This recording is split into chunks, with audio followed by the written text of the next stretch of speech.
중국 최초로 통일왕국을 건설하고 그리고 가장 강력한 왕권을 가졌던 왕이 바로 진시 황제입니다. 진시 황제는 크게 두 가지 삶의 목적을 가지고 그는 살았습니다. 하나는 통일 왕국을 이루어서 강력한 나라를 만들겠다라는 겁니다. 그리고 또 하나는 또한 이 땅의 삶을 영원토록 오래도록 살아가는 것이었습니다. 이 두 가지가 그의 삶의 목적이었습니다. 그는 평생을 이 두 가지를 위해서 두 가지를 붙들고 살아갔고, 그리고 이 두 가지를 위해서 모든 것을 다 쏟아붓습니다. 우리가 아는 것처럼 그는 영원히 살기 위해서 그는 곳곳에 불로장생을 할 수 있도록 하는 약초와 약재를 구하도록 사신들을 보내게 되지요. 그리고 또한 혹이라도 죽어도 사후에라도 또한 살기 위해서 그는 지금까지도 발굴 중인 위대한 진시황릉이라는 큰 능을 짓습니다. 그리고 또는 그는 자신의 왕권 강화를 위해서, 그리고 강한 나라를 만들기 위해서 그는 만리장성을 쌓았고, 그리고 또한 자신에게 대적하는 그 수많은 사람들을 본보기를 보이고자 사람들을 산채로 땅에 묻어버리는 분서갱유까지도 서슴지 않습니다. 이처럼 그는 자신의 왕권을 강화하고, 그리고 자신의 나라를 오래도록 유지하고, 그리고 영원토록 살기 위해서 수많은 일들을 벌이게 됩니다. 그러나 그의 인생의 마지막을 보면 그는 그토록 추구했던 이 모든 것들을 하나도 얻지 못함을 우리는 알 수 있습니다.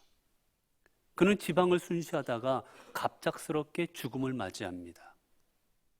갑작스레 죽음을 맞이함으로 인하여 신하들은 그가 죽음으로 나라가 혼란스러워질 것을 염려해서 그의 죽음을 알리지를 않게 됩니다. 그리고 뜨거운 여름이라 시신이 부패함에도 그 시신을 이제 몰래 숨겨서 장안으로 수도로 들어오게 되지요.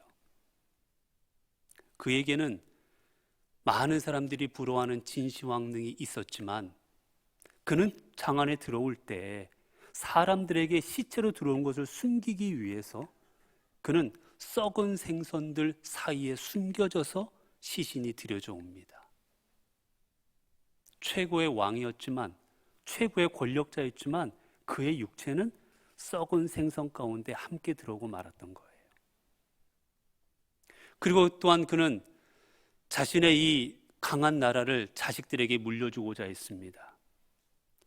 그러나 그 자식에게 물려주고자 부소라는 자신의 황태자에게 이 자리를 이양한다라는 유서를 남겼지만 신하들은 똑똑하고 나라를 잘 이끌어 갈 만한, 자신의 말들을 듣지 않을 만한 이 부소가 황제가 되는 것을 원치 않았습니다. 그래서 밑에 있던 환관과 신하들은 임금이 남긴, 진시 황제가 남긴 유서를 조작합니다. 그래서 첫째 아들이었던 부소에게는 자결을 명하는 서신을 내립니다. 그리고 자신들의 마음대로 조종할 수 있는 호해라는 사람을 왕으로 옹이하게 되지요. 결국 혼란스러워진 나라는 진시 황제가 사망한 지 채 3년도 되지 않아서 결국 멸망하고 맙니다. 그토록 불로장생을 원했지만 그의 삶을 마지막 썩은 생선들과 함께 장사 지내는 운명에 처했고, 그리고 자신의 나라를 부국강병하게 되기를 원했지만 그 나라 또한 그의 죽음 후에 몇 년 후를 더 가지를 못했던 겁니다. 우리는 무엇인가 내가 이루고자 하는 삶의 목적과 목표를 가지고 살아갑니다. 그리고 그거를 이루기 위하여 우리는 수많은 노력을 하며 애를 쓰며 그것을 붙잡고 이루기를 원합니다. 그러나 우리가 이루고자 하는, 우리가 붙잡고 살아가는 수많은 것들은 다 썩어져 버리고 사라져 버리고 없어질 것들이 태반이라는 겁니다.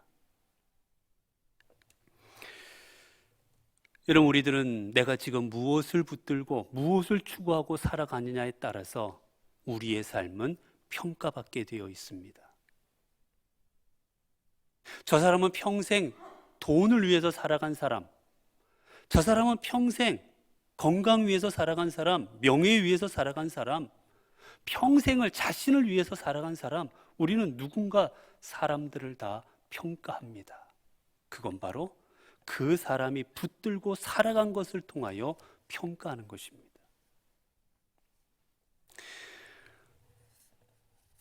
사람이 살아가면서 사람들에게 우리는 좋은 평가를 받고 위대한 평가를 받기 원하지만 결국은 내가 붙잡고 있는 게 무엇이냐에 따라서 우리는 위대한 사람으로 훌륭한 사람으로 평가받을 수도 있고 반면 사람들 앞에 추한 사람으로 그리고 사람들 앞에 몹쓸 사람으로 그렇게 평가받을 수도 있는 겁니다. 여러분은 사람들 앞에 하나님 앞에 어떠한 평가를 받고 싶으십니까? 예수님께서 이 땅에 살아가는 사람들 중에 가장 높게 평가한 한 사람이 있습니다. 바로 세례 요한입니다. 여자가 낳은 자 중에 가장 큰 자라고, 이 땅에 있는 사람들 중에는 예수님 다음으로는 육신을 입은 사람 중에 가장 큰 자라 칭함을 받았던 게 바로 세례 요한이었습니다.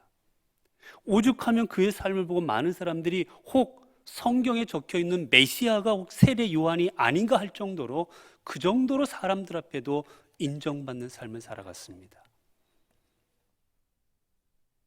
그러면 어떻게 세례 요한은 이처럼 주님으로부터 사람들로부터 인정받는 삶을 살아갈 수가 있었을까?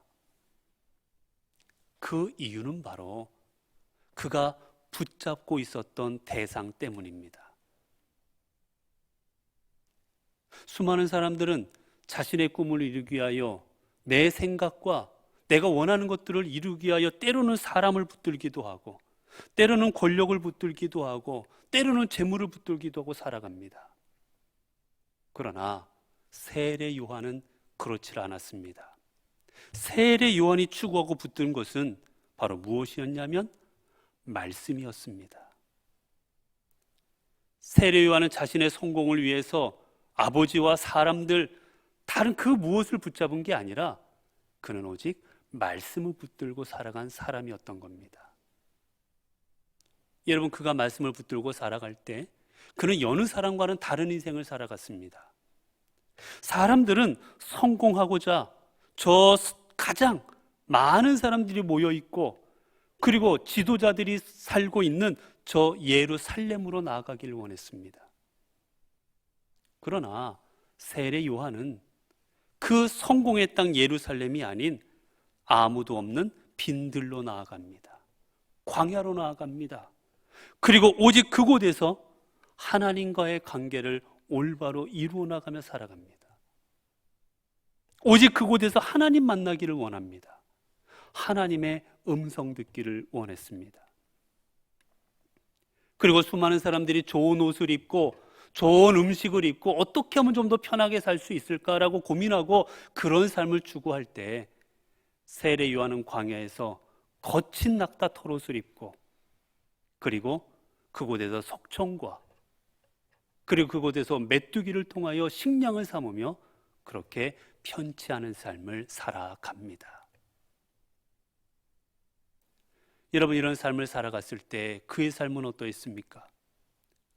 아무도 감히 저 권력자들을 향해 저 종교 지도자들을 향해 너희들이 잘못하고 있다라고 너희들이 말씀대로 살아가고 있지 않다라고 감히 아무도 말하지 못할 때 세례 요한은 그들 향하여 담대히 말합니다.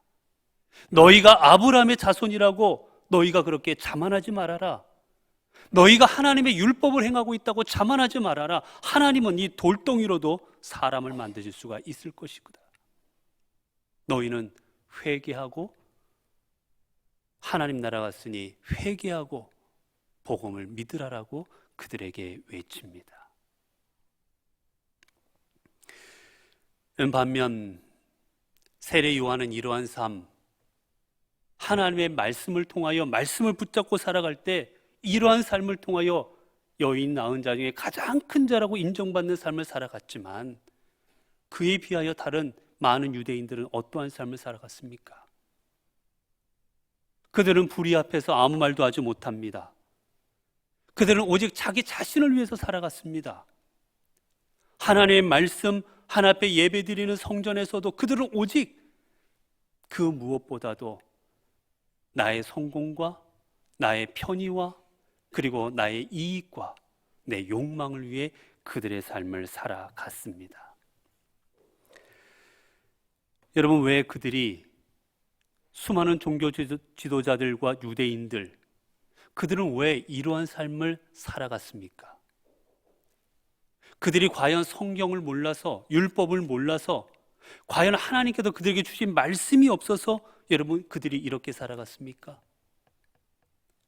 아닙니다.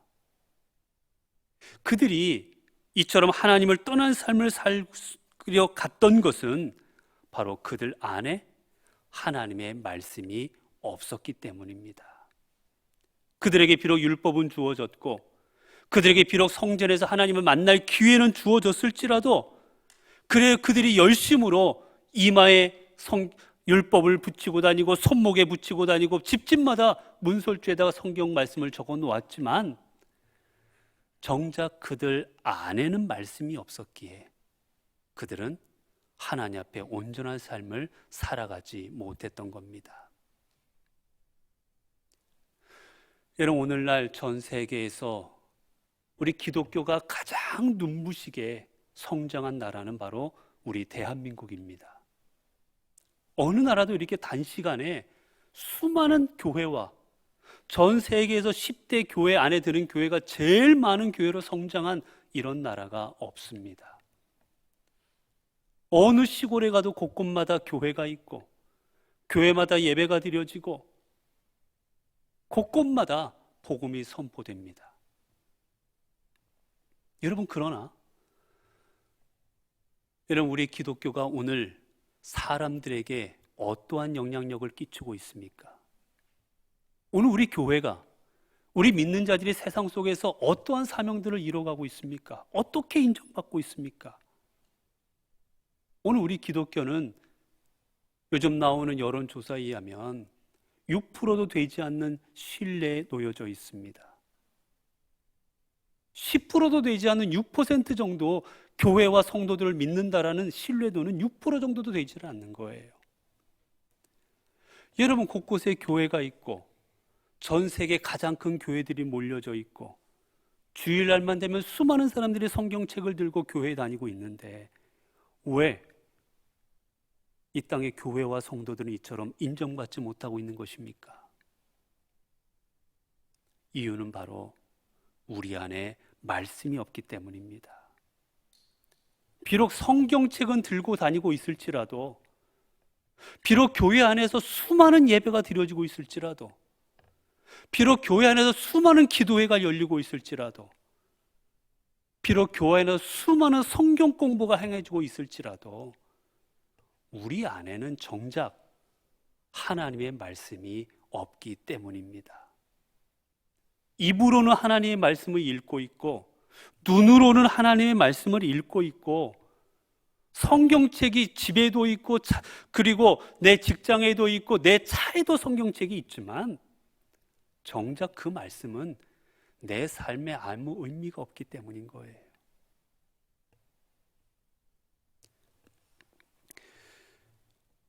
우리가 아무리 교회 다니고 예배드리고 기도하고 우리가 아무리 성경 공부를 많이 한다 할지라도 여러분, 주님의 말씀이 우리 안에 없다면 그것은 다 헛것입니다. 왜냐하면 그리스도의 삶은 오직 말씀 안에서만 온전해질 수가 있고 오직 하나님의 역사는 하나님의 말씀에 자기 자신을 맡긴 사람을 통하여 이루어지기 때문입니다. 여러분, 그렇기에 시편의 기자는 어떻게 고백했습니까? 119편 105절을 보면 주의 말씀은 내 발의 등이요 내 길의 빛이니이다. 시편 기자는 고백합니다. 주님의 말씀은 내 삶의 빛이요 내 삶의 등입니다. 이 등이 없으면 내가 어디로 가야 될지를 모릅니다. 이 등이 있어야만 나는 내 길을 갈 수가 있습니다라고 고백했습니다. 또한 사도 바울은 이렇게 고백하지요. 디모데후서 3장 16절 17절을 통해 모든 성경은 하나님의 감동으로 된 것으로 교훈과 책망과 바르게 함과 의로 교육하기에 유익하니 이는 하나님의 사람으로 온전하게 하여 모든 선한 일을 행할 능력을 갖추게 하려 함이라. 여러분, 하나님의 말씀만이 우리를 온전케 하는 것입니다. 왜냐하면 하나님 말씀만이 온전하시기 때문이에요. 여러분, 그렇기에 하나님께서 우리에게 주시는 마지막 날의 심판이 무엇인지 아십니까? 아모스는 8장 11절을 통해 이렇게 고백합니다. 주 여호와의 말씀이니라. 보라, 날이 이를지라 내가 기근을 땅에 보내리니 양식이 없어 주림이 아니며 물이 없어 가람이 아니요 여호와의 말씀을 듣지 못한 기갈이라.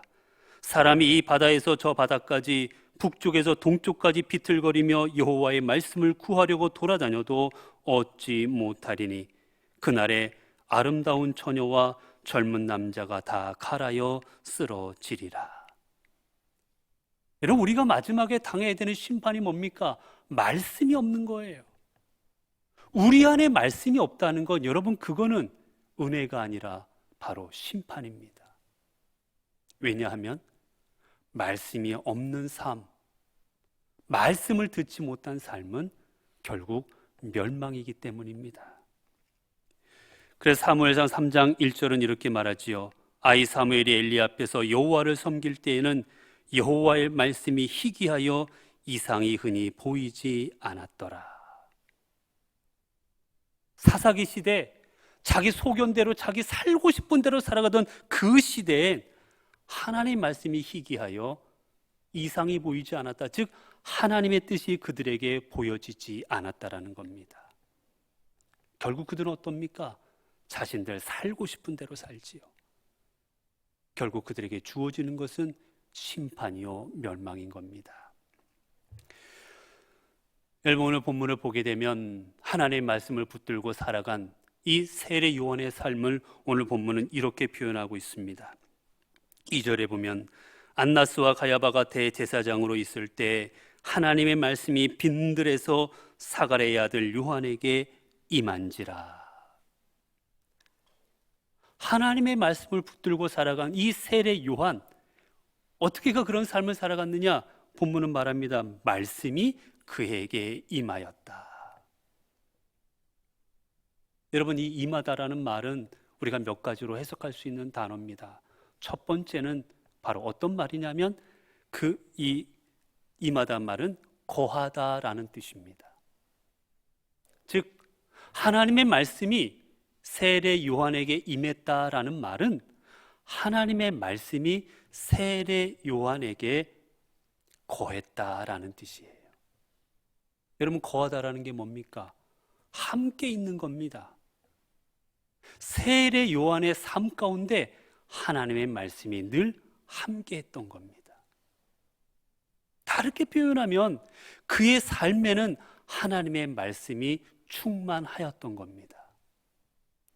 다르게 표현하면 그의 삶에 충만한 하나님의 말씀이 그의 삶을 지배했기 때문인 겁니다. 이게 바로 하나님의 말씀이 임한 삶입니다.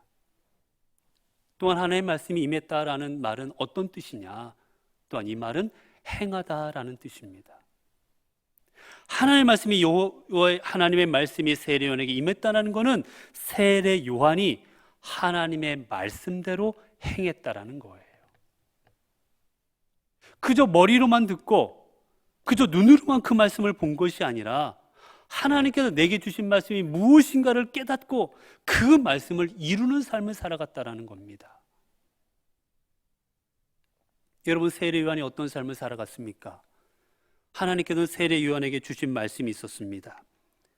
우리가 성경을 보게 되면 오늘 본문의 4절을 보면 선지자 이사야의 책에 쓴 바 광야에서 외치는 자의 소리가 있어 이르되 너희는 주의 길을 준비하라.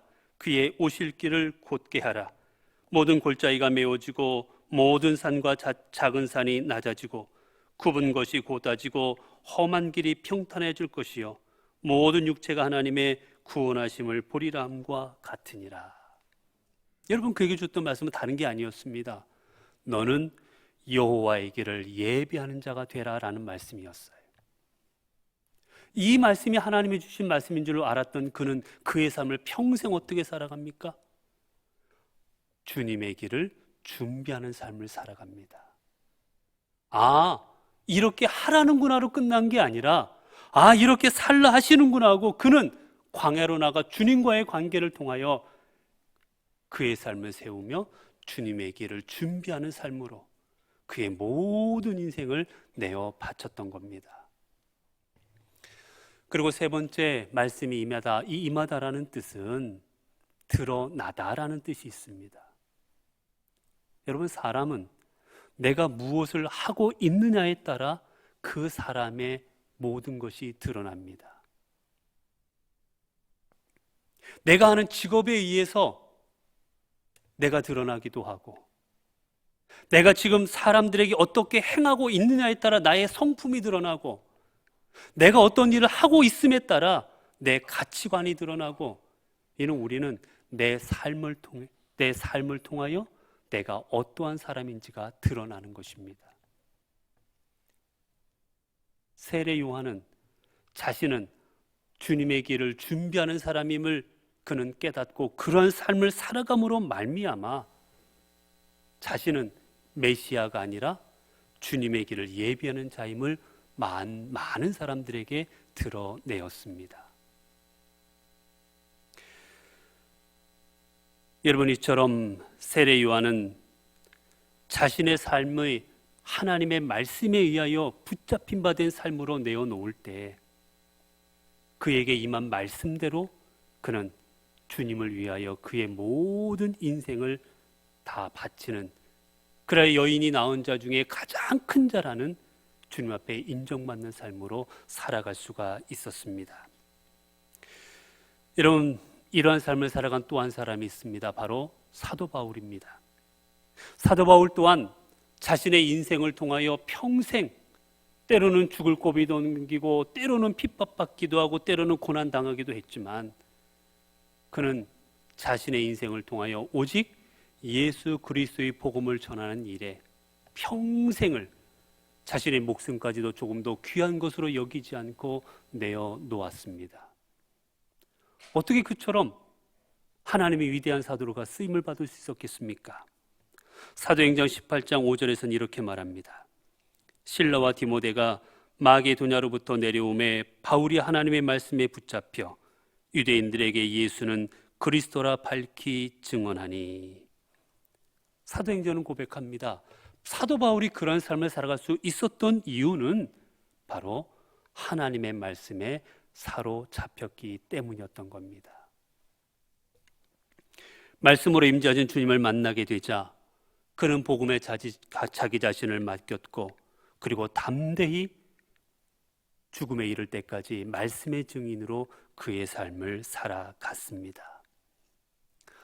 사랑하는 성도 여러분, 2000년 전에 주님께서는 말씀으로 이 땅에 오셨고 그리고 제자들에게 그리고 성도들과 함께하여 주셨고 그들에게 말씀을 주셨습니다. 그리고 제자들과 성도들이 그 말씀을 붙들고 말씀에 사로잡혀 살아갈 때 그들은 위대한 주님의 사도로 그리고 주님의 종으로 쓰임받을 수가 있었습니다. 이제 우리도 주님의 말씀으로 우리와 함께 하시고 말씀으로 임재하시는 그 주님으로 말미암아 이 땅을 살아갈 수 있기를 바랍니다. 그래서 세례 요한처럼 사도 바울처럼 말씀의 증인으로 쓰임받는 삶이 되기를 원합니다. 말씀 안에 있고 말씀을 행함으로 말씀을 드러내는 사람만이 진정 이 땅을 변화시키고 이 나라와 이 시대를 바로 세우는 주님의 사람으로 쓰임받을 수 있기 때문입니다. 기도하겠습니다. 은혜로우신 하나님, 이 땅에 말씀을 주시고 그 말씀으로 인해 생명의 삶을 얻게 하여 주시니 감사합니다. 그러나 저희들은 믿는다면서도 여전히 말씀이 임한 삶을 살아가지 못했음을 고백합니다. 여전히 우리 안에는 내 생각으로 가득 찼고 내 주장으로 가득 찼고 내 욕망으로 가득 찼었습니다. 이제 우리 안에 주님의 말씀이 채워지게 하옵소서. 우리 안에 채워진 말씀에 사로잡혀 그 말씀에 지배받는 삶을 살기를 원합니다. 그리하여 말씀의 증인으로 말씀을 세상 가운데 드러내는 삶이 되게 하옵소서. 우리의 삶이 그저 믿는다면서도 말씀과 동떨어진 삶이 아니라 진정 말씀으로 인해 세상을 변화시키고 말씀을 세상 가운데 이루어가는 하나님의 도구로 쓰임받게 하옵소서. 우리 주 예수 그리스도 이름으로 기도드리옵나이다. 아멘.